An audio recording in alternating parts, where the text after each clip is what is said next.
What's the worst pain you've ever experienced? I have something called complex regional pain syndrome or CRPs. It's often called the suicide disease, as it is one of the most painful conditions in the world. It's in my left leg and I hate it. On bad pain days, I can't have anything touch my leg. Even something as simple as clothes brushing against my leg is extremely painful. I just watched the Netflix documentary about CRPS and how the mother of the little girl with it was trying everything and ended up flying her to Mexico for intense ketamine treatment. It came back much worse after about a year, and when she went to Johns Hopkins, they accused the mother of child medical abuse and basically kidnapped the kid for 2 months, which led to the mother's suicide.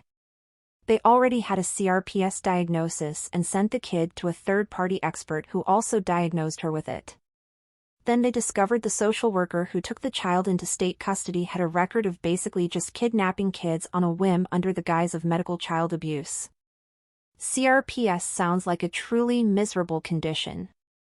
Yes, the story of Maya Kowalski from the Take Care of Maya documentary is so important. My CRPS happened due to an infection and nerve damage caused by a doctor reusing a needle whilst I was experiencing locked-in syndrome.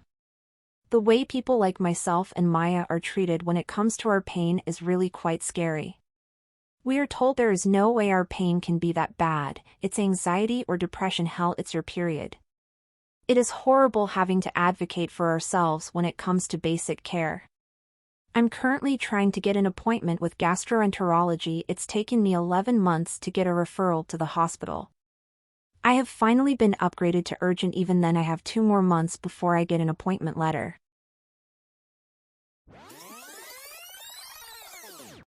Getting shocked by lightning through my faucet while doing dishes. The initial pain only lasted a fraction of a second, but it felt like someone lit my bones on fire. I think if it had lasted any longer I would have just died to escape the pain. The electricity entered my hands and exited my leg. My calf hurt terribly for almost a week, and ached badly for another couple weeks. After 3 weeks, I can walk without screaming, but I can't do jumping jacks or anything yet. I got super lucky, but holy shit, did my definition of 10 out of 10 pain change drastically. Sounds like you need to check your house's grounding and whatever else needs to be checked. I have no idea what, but I don't think that's supposed to happen. It's more likely in homes without grounding, but it happens. My house has the 3-pronged plugs, and recently had an electrical inspection because I got solar panels. And nope, the panels weren't the cause because they're all still functioning. Lightning strike would fry the panel it hit. I had lots of time to think in Google and the ER, lol. Back when we had wired phones, people would get shocked that way too.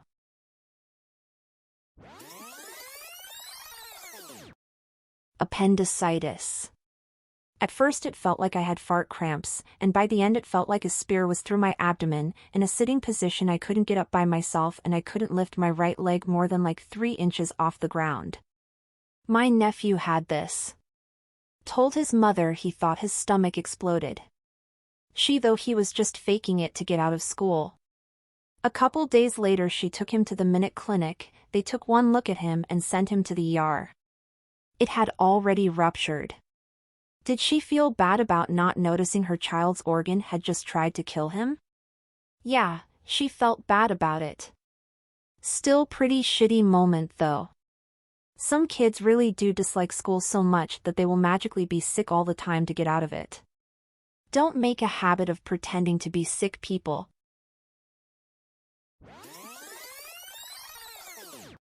Ovarian cyst that ended up bursting. I went to the ER in so much pain I couldn't stand up straight or speak above a whisper. They gave me 4 doses of Dilaudid, which was the most glorious feeling I have ever had. I was recently hospitalized for acute pancreatitis, and 4 Dilaudid is generally the first painkiller they put you on. That very first shot was heaven. My body became comfortably warm, like it felt like a warm hug, and my eyes rolled back in my head for a few seconds, and my anxiety was immediately relieved. I wonder if 4 Dilaudid is anything close to what 4 heroin or fentanyl feels like. Been down this road. Not once. Not twice, but more times than I remember. Finally figured it out and haven't been back down that road. The first time they gave me one of those big, night shots I floated out the damn bed. To answer your question, yes, it's about identical.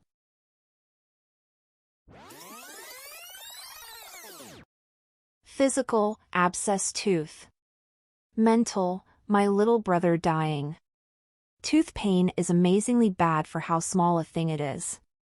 I was popping 2 Vicodin every 4 hours to keep it mostly at bay. I'll take a root canal every day of the week to avoid having that pain again. Want to know a trick? Not great for the tooth, but Tylenol liquid gel capsules. Poke a hole in it, squeeze the gel out onto the tooth. Beats the fuck out of Orajel or Ambisol. Literally the only thing that worked when my wisdom tooth broke. Also oil of cloves.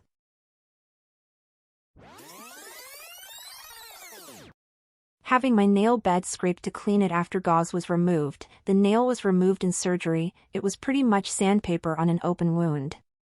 I cut my thumb off in the same incident and that pain was 1/10 compared to my other finger that only had the nail pop off. Nurse said shouldn't hurt, haha. Fuck you, nurse.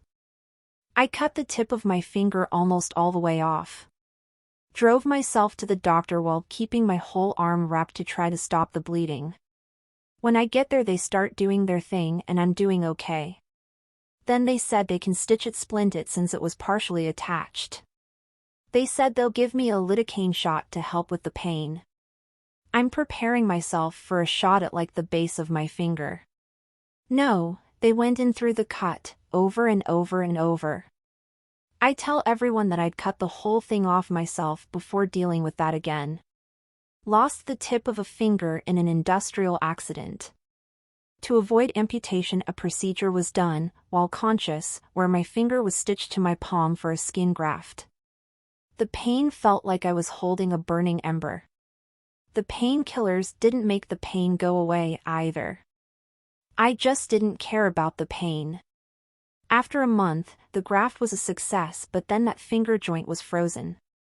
All because the factory removed a safety guard on a dangerous machine.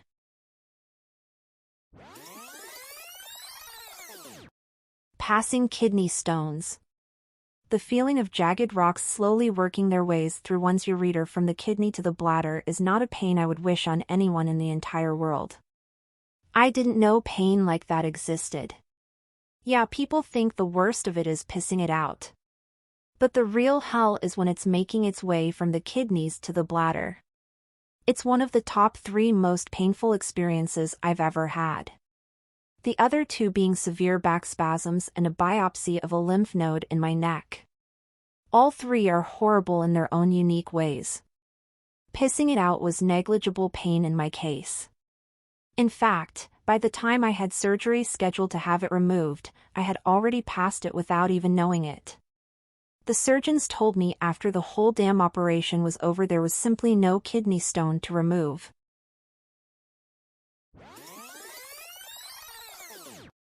Dislocated my hip by busting it through the front of my pelvis, destroying part of my pelvis, and tearing my hamstring 60% through all in one swift motion.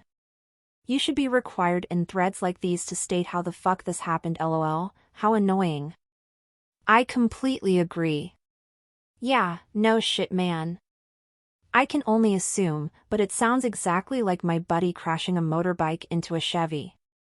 His knee pushed his femur back through his pelvis. Sounds a bit like that maybe.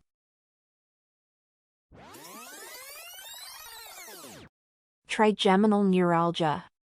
Used to be known as the suicide disease. The pain is unreal. Same here. When it first started, before I got on all of my high doses my meds to dampen it, it was absolutely horrific and terrifying for a while there. Just unrelenting. It has still changed my life forever, which I'm sure you can relate to. Absolutely. I thought I was going to die, literally. I didn't think I could beat pain like that. Crossed fingers, it seems to have stopped, but boy.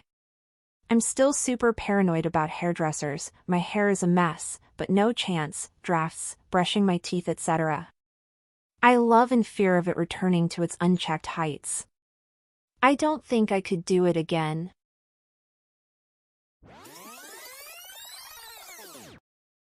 Please like and subscribe for more daily content.